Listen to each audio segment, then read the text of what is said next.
Il percorso di Garanzia Giovani, questo progetto in Veneto sta realizzando 22.600 persone che hanno attivato un patto di servizio, cioè un giovane che si è messo a disposizione. Questi sono i numeri del progetto Garanzia Giovani in Veneto, una possibilità concreta di avvicinamento al mondo del lavoro offerta a migliaia di ragazzi che si trovano in un limbo, non studiano né hanno un'occupazione. Oggi, mentre noi parliamo, sono quasi 9.000 i tirocini attivati.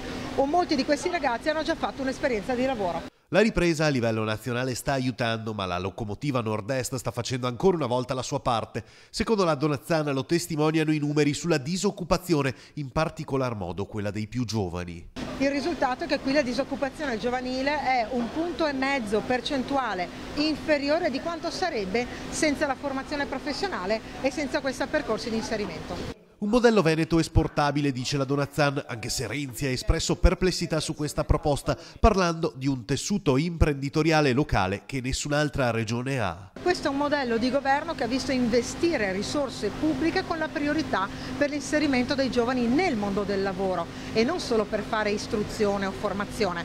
Ecco che forse Renzi non conosce bene il Veneto, qualche visita in più in questa nostra regione gli farà bene.